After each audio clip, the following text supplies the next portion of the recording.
Hi everyone, welcome to Maximum Attack Rallying and to the first video of 2025. It is New Year. I hope you had a fantastic holiday season. Welcome back.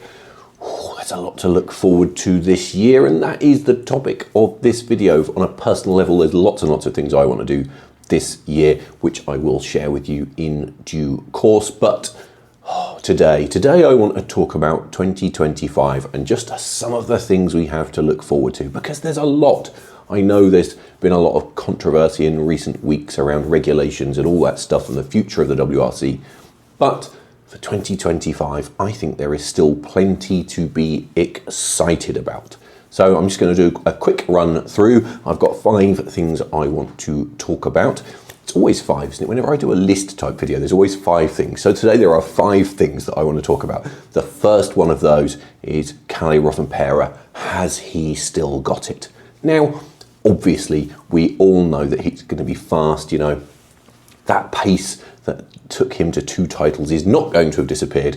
But it's going to be interesting, isn't it? How is he going to fit back into the full-time campaign? Obviously, he's been off doing other things, racing Porsches. He's doing a 24-hour race in Dubai in a GT3 911. So I think it's just going to be interesting. Has his gap year helped him or hindered him? Will he come back with new focus, or will he struggle to get into the groove? I think it is safe to say, if it has helped, if he is in the groove, that everyone is going to be in trouble, because if Rovanperä is even faster than he was before, then everyone else might as well just go home, might they? So that is number 1. Number 2 I want to talk about is a similar direction, and that is Thierry Neuville. Will the 2024 champion win again? Now, you could argue that that is slightly dependent on point number 1, on the success of Rovanperä and Ott Tänak. Of course, we can't rule him out, or Elfyn Evans. So it's not just down to him. But I think it's really important for me to see how Neuville adjusts to his new role. You know, he's kind of one of the senior guys in the championship now, isn't he? Obviously, he's won a world championship. That monkey is off his back. And I just think it's fascinating to see how he's going to adjust to that role, adjust to that change in dynamic, you know, not having that pressure that's been hanging over him. He was the nearly man, wasn't he, for so many years? And will he just be more relaxed, you know? And I think for all the talk of Rovanperä coming back, and a lot of people have said that he's going to come back and he's definitely going to win and all that, and I do get that. But I just feel like, you know, we saw from Neuville in 2024, he was so single-minded, he was so focused, and he was in such a good place. That championship last year was always going to go to him. I don't think anyone else looked like they could touch him, really. And is that just going to change things in 2025? You know, will we see just a more certain, relaxed, comfortable in himself, comfortable in his position? I think it's going to be a really, really interesting year in terms of the battle, particularly between him and Rovanperä. Obviously, like I said, we've got Tänak and Evans and others in the mix, but I just think that the way that things play out between those two is going to be really interesting. It's just going to be fascinating to see if Neuville, now he's won that title, is just more at ease and it just comes more naturally. And you know, it could be that this is the start of something. You know, it's easy to say that Rovanperä is going to come back and win, but this could be the start of Neuville going on a bit of a roll. You know, could this be the thing that kicks off his sort of OGA/Loeb moment, and he kicks on from here and wins 2, 3, 4, who knows how many championships? So I think that is really, really interesting.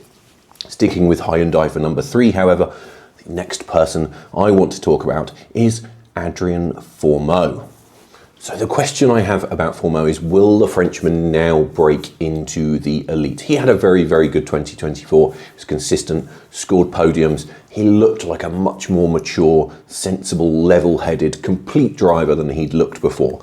He has been through the M Sport mill, he's been demoted, brought back, and he is now the real deal. He did enough to convince Hyundai that he is the real deal. And I think he absolutely deserves that shot with them. I know some people said that he shouldn't have gone there and shouldn't have ditched a team leader role for a third driver role, but I think Hyundai will give him opportunity, depending a little bit on what else is going on. But, you know, if there is a chance that Foro could win a rally and they see that chance and it's not going to impact a title chance from Tänak or Neuville, you know, I don't think they're going to stop him unless they really, really see a need to. So I think it's going to be really really interesting to see if he is ready to make that step up. Is he ready to join the elite? Is this the year that he's going to get his first rally win? I have a feeling it might be. I think there are certain events that will suit him. I think he's a very good tarmac driver. I mean, he's a very good driver generally, but yeah, I think this could be the season that Foro might score his first rally win. I think he looks like he's settled well into that Hyundai immediately. Obviously, he got that win in his Monty warm-up. I think this could be the year for Foro. So do you agree with me? Do let me know in the comments below what you think about that. But I think this could be the one. On the subject, however, of stepping up, well, there is another major thing happening this year, and that is that we have two drivers stepping into Rally 1 cars. One not for the first time, one very much for the first time. So Sami Pajari, he has joined Toyota full-time in a Rally 1 car. I think you have to say it was deserved. Obviously, he won WRC 2. He did very well when he had a couple of outings in the Rally 1 car during 2024. He looks like he is ready and obviously is well supported by Toyota. They obviously see good things in him and plenty of potential. So it's going to be interesting, isn't it, to see if he can kick on and now assert himself at the top level.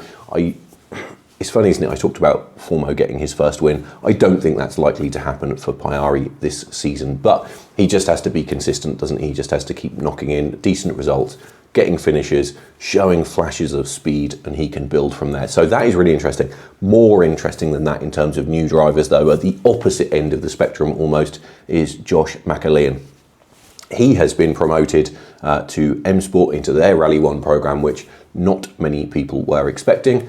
And oh, what a massive, massive step this is for him. This is a huge, huge jump. Yes, he's got some advantages in that he doesn't have to worry about the hybrid system, which is now gone, so he doesn't have to deal with that, but he still has to step up to a faster car, and he is competing against the very, very best drivers in the world with relatively limited experience. It's just a huge jump, isn't it? And it is going to be absolutely fascinating to see if he can deal with that, you know, how he deals with that pressure, how it goes, you know. Again, like Pajari, perhaps even more so than Pajari really, he has to manage expectation, doesn't he? This is not about trying to win rallies. This is about getting results, finishing the events, learning the car, learning the rally some more, and just building towards the future. 2025 is just an education, isn't it? An education in Rally 1, an education in competing at the very top level, and just trying to build for the future. He's got to compare himself to Munster, who will obviously be driving the other Puma, and just see how it goes. You know, there can't be too much pressure. I think that'll be the worst possible thing for McAlean in 2025, is to just have too much pressure applied. He just needs to sit back and just learn his craft at this stage. So very interesting though, and that brings us to the final thing, and that is new events. We have 3 new events this season. That is, I don't know if it's unprecedented. Is it unprecedented? I don't know. Maybe you'll tell me. But 3 new rallies. So we have the Canary Islands in April. That has been promoted from the ERC. Very interested about that because I think that is a fantastic rally. We know that's a good rally already. We also have Paraguay in the summer in August. It's going to be interesting, isn't it? Going to be interesting to see what that brings. Another South American rally. I still miss Argentina, to be honest, but it's nice to see these events stumping up the cash and getting into the championship, isn't it? So yeah, interested to see what happens there. But I think the big one is obviously Saudi Arabia at the end of the season. I know that has been a controversial choice for a lot of people. Personally, I'm excited to see the WRC in the Middle East. I think it's really important that we visit different regions, so I think it's good from that perspective. And I'm just curious. I'm curious to see what they bring to the championship. They're promising a very different type of rally, a real mixed flavour. So I think it's just going to be fascinating, isn't it, to see what that event looks like, where in the country they go, and just the character of that event, and seeing how the country welcomes it and what kind of thing they do. So very interested to see what happens there. So that is it. That is the 5. But there are many other things to be excited about that I didn't even get to. There will no doubt be many other stories. You can never deny that the WRC does not deliver drama. So there will be lots and lots of other things. Elfyn Evans, I guess, will he finally get on top of the Rally 1 car now the hybrid system has been removed? Will Oliver Solberg finally get his hands on the WRC 2 trophy? There are so many other things that could happen, and I didn't even talk about things outside the WRC, so I haven't talked about the European Championship, the British Championship, the American Championship, the French Championship, all these other great series around the world. So there is lots and lots of exciting rally things to look forward to next season. Do let me know in the comments what you're looking forward to. What do you think we should be looking out for in 2025? What are you most excited about? What are you least excited about? Make sure you let me know, because I do very much enjoy engaging with your comments and hearing what you have to say. I think we will wrap this one up there. However, as always, do like and subscribe and comment. As I said, follow me over on socials. The links are in the description. Make sure as well you check out the Maximum Attack Rallying merch shop. You can do that on the YouTube channel itself or over on Spreadshirt. Thank you as always for watching, and I look forward to making many, many more videos this year and talking about many, many cool rally things. See you next time.